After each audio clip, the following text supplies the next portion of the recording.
중학교 2학년 여러분 안녕하세요. 이번 시간에는 6단원의 핵심인 확률에 대해서 도대체 확률이 무엇인지 어떻게 구할 수 있는지 배워보도록 하겠습니다. 확률의 사전적 의미란 어떤 사건이 일어날 가능성을 수로 나타낸 거예요. 가능성을 어떻게 해서 예측을 해서 아직 일어나지 않았지만 이 미래의 상황을 예측을 해서 수로 나타낼 거예요. 그러면 우리 수학하는 사람들의 입장에서 도대체 수로 어떻게 나타낼 건데? 라는 의문이 들죠.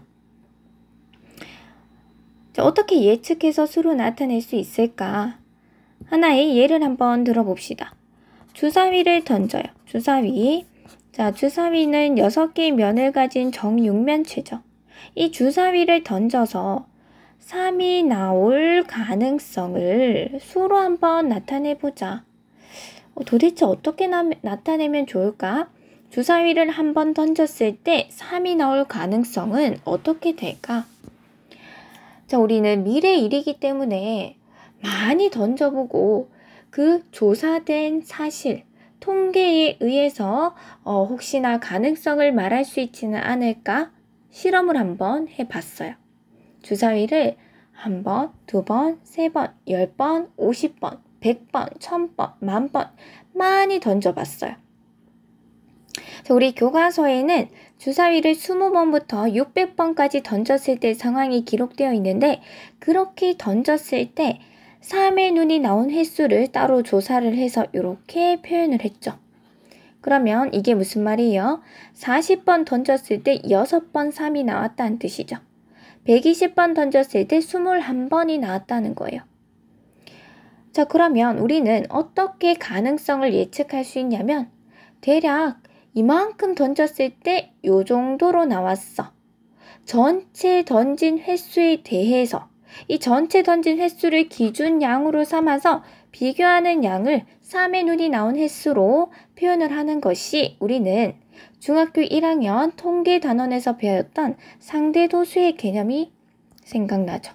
이 상대도수는 전체 합계에 대한 이 특정 계급 3의 눈이 나온 횟수에 대해서 표현하는 것이 상대도수고 비율을 알 수 있는 개념이었어요.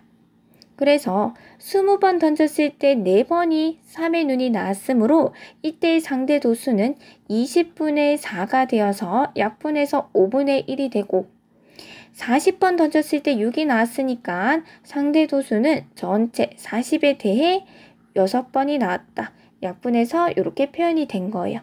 그러면 600번 던졌을 때 100번이 나왔으니까 600분의 100이 되어서 6분의 1이 된 거예요. 이거에서도 더 나아가서 많이 던져보고 실험을 해본 결과 많이 던지면 던질수록 이 상대 도수의 값이 어떤 값에 가까워지더라 이거죠. 그래프를 한번 확인해 볼게요. 처음에 조금 던질 때는 상대적으로 조금 던질 때는 그래프가 좀 상대 도수가 좀 들쭉날쭉한 느낌인데 많이 던지면 던질수록 지금 그래프의 가로축이 던진 횟수죠. 오른쪽으로 갈수록 던진 횟수가 늘어나죠. 많이 던지면 던질수록 그래프의 y축이 상대도수인데 상대도수 y값이 어떤 일정한 값에 쭉 나아가는 모습이 보여요. 그러면 우리는 주사위를 던져서 3의 눈이 나올 가능성을 어떻게 예측하면 좋을까? 이렇게 상대도수가 가까워지는 값. 횟수를 많이 했을 때 상대도수가 점점 가까워지는 그 값을 3이 나올 가능성으로 하자. 이렇게 실험으로 통계 자료로 확률을 구할 수가 있어요. 그래서 실제로 이 많이 던지면 던질수록 아까 어디에 6분의 1에 가까워지는 상황을 여기가 지금 6분의 1에 가까워지고 있는 거라서 3이 나올 가능성은 한번 던졌을 때 3이 나올 가능성은 6분의 1이라고 하자라고 약속을 합니다. 이렇게 구하는 확률을 통계적 확률이라고 합니다. 실험으로서의 확률. 그런데 우리가 이 단어는 몰라도 돼요. 그런데 우리가 확률을 구할 때마다 자, 이제 이번에는 동전을 던져서 앞면이 나올 가능성은 어떻게 될까요? 앞면이 나올 확률은 어떻게 될까요? 했을 때 10번, 20번, 동전을 100번, 600번 던져볼 수는 없는 것이죠. 그러니까 어떻게 수학적 연산으로 구할 수는 없을까? 방금 주사위를 한번 던져서 3이 나올 가능성은 6분의 1이 됐어요. 그런데 가만히 살펴보니까 이 6이라는 수는 6은 뭐다? 주사위를 한번 던져서 나오는 모든 경우의 수에 해당하죠. 주사위를 던졌을 때 모든 경우의 수. 그리고 그 1은 뭐예요? 분자 있는 1. 1은 그렇죠. 내가 구할 사건의 경우의 수. 3이 나올 사건에 대한 가능성, 확률을 묻고 있는데 3이 나올 경우의 수가 바로 한 가지죠. 그래서 사건 A라고 치면 사건 A의 경우의 수에 해당돼요. 자, 이렇게 우리는 여러 번 던져보는 실험을 통하지 않고도 확률을 구할 수가 있는데 모든 경우의 수분에 그 사건에 해당하는 경우의 수를 분자에 적어서 구할 수가 있어요. 단, 이렇게 구하려면 아주 중요한 전제 조건이 있어요. 그게 뭐냐면 각 경우가 일어날 가능성이 같을 때, 이럴 때 우리는 확률을 모든 경우의 수분의 사건 A가 일어나는 경우의 수로 구해서 이것이 바로 사건 A가 일어날 확률이 됩니다. 자, 주사위는 모든 면이 나올 가능성이 동등하죠. 왜냐면은 정육면체이기 때문에. 이럴 때 우리는 3이 나올 가능성을 전체 면의 개수 6분의 3이 나오는 면의 개수 1 이렇게 구할 수 있다는 거예요. 예를 들어서 찌그러진 동전이나 찌그러진 주사위 이런 것은 이렇게 확률을 구할 수가 없고 직접적인 실험, 통계적 확률로 구할 수밖에 없어요. 자, 확률의 개념을 배웠으니까 문제를 풀어볼게요. 1부터 12까지의 자연수가 각 면에 하나씩 적힌 정 12면체 모양의 주사위를 한번 던질 때 바닥에 닿는 면에 적힌 눈의 수가 소수일 확률을 구하시오. 자, 확률의 문제는 어떤 전체 상황이 제시가 되고 특정 사건에 대한 확률을 물어보는 패턴으로 많이 등장을 해요. 1부터 12까지의 자연수가 각 면에 적혀 있죠. 이것을 던지니까 바닥에 닿는 면에 대해서는 전체 모든 경우의 수가 12가지가 되겠죠. 이 중에서 내가 구하고자 하는 특별 사건이 뭐냐면 바닥에 닿는 면에 적힌 눈의 수가 소수.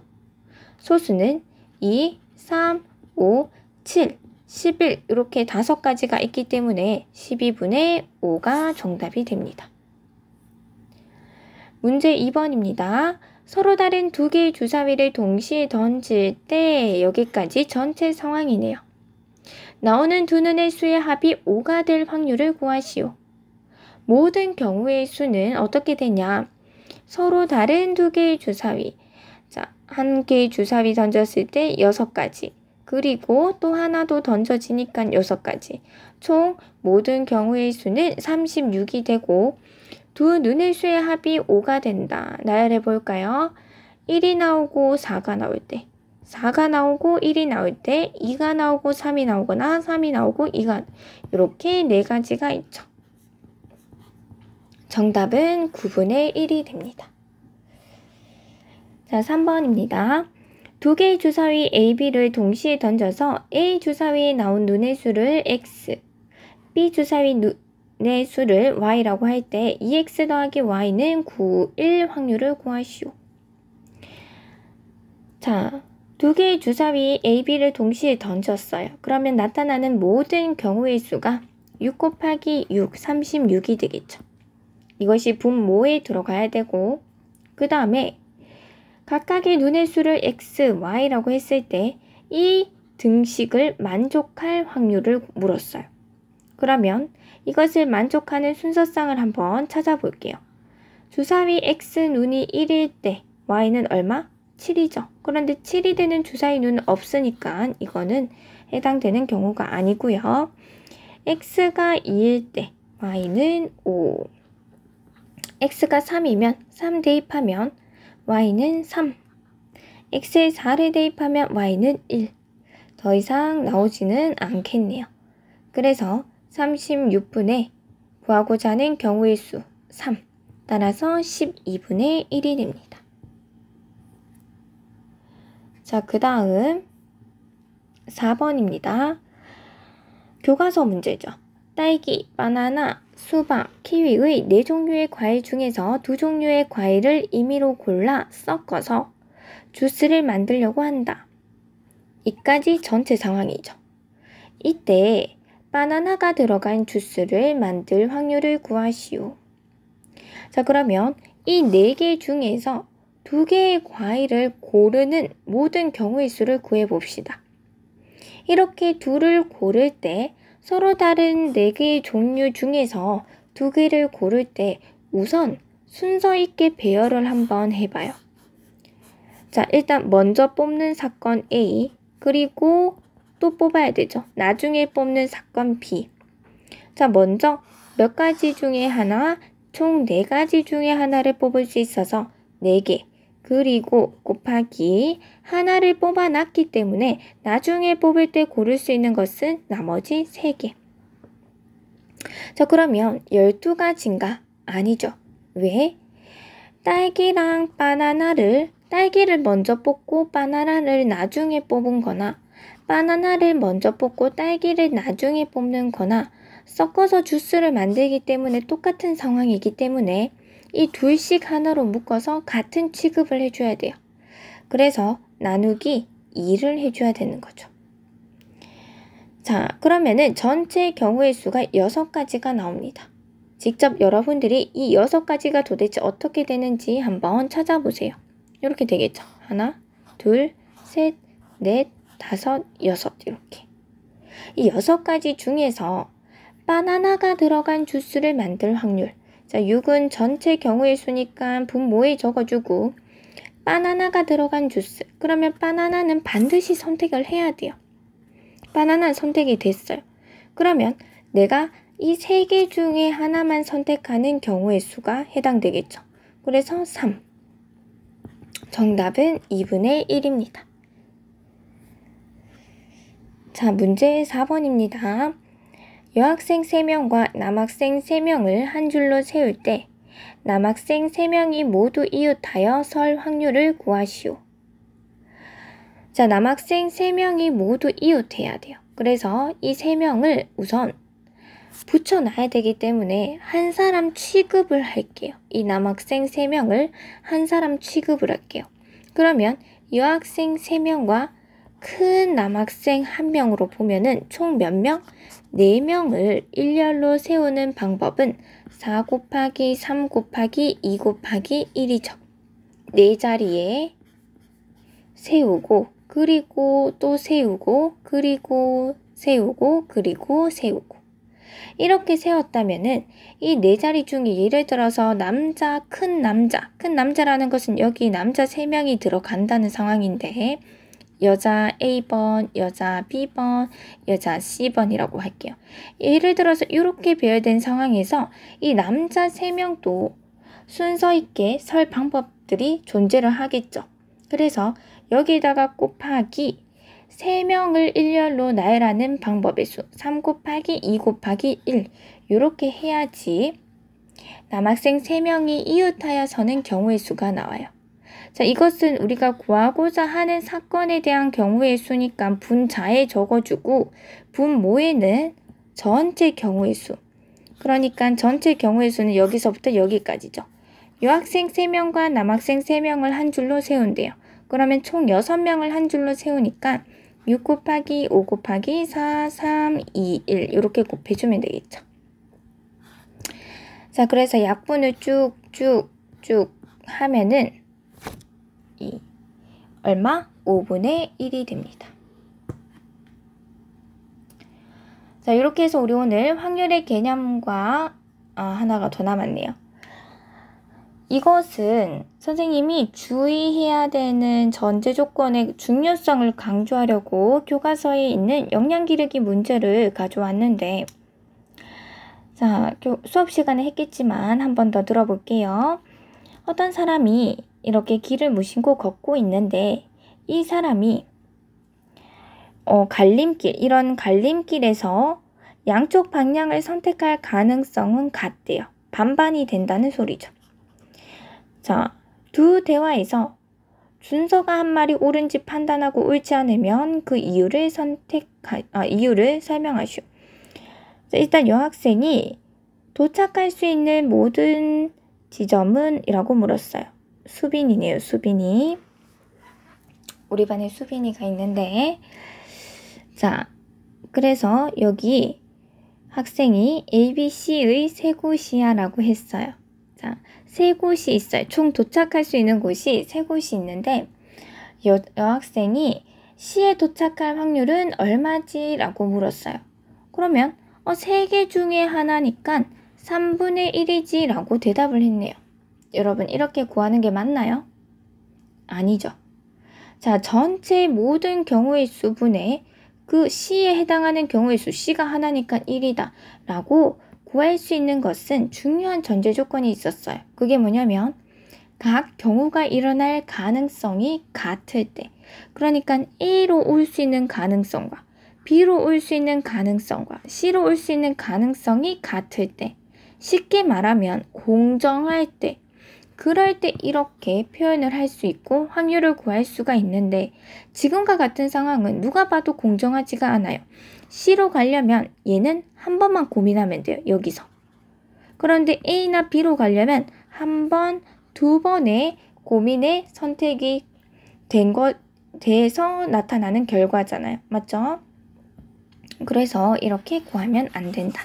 그러면 어떻게 구해야 되냐면, 자, 여기에서 한번 생각을 하겠죠. 이때 이것을 사건 P라고 보면은 이 사건 P에서 위쪽을 선택하든 아래쪽을 선택하는 것 중에 아래쪽을 선택해야 C로 오는 거잖아. 그러면 총 몇 가지? 두 가지 중에. 왜? 여기는 공정하잖아요. 양쪽 방향을 선택할 가능성이 같다고 했으니까. 그러면 총 두 가지 중에 아래쪽 한 가지. 그래서 C에 도착할 확률은 2분의 1이 됩니다. 알겠죠? 무작정 전체 경우의 수분에 그 사건에 해당하는 경우의 수로 확률을 구할 수는 없다는 것. 각 경우가 일어날 가능성이 같을 때 이렇게 구할 수 있다는 것을 유의해 주세요. 자, 오늘 수업은 여기까지 할게요. 수고하셨습니다.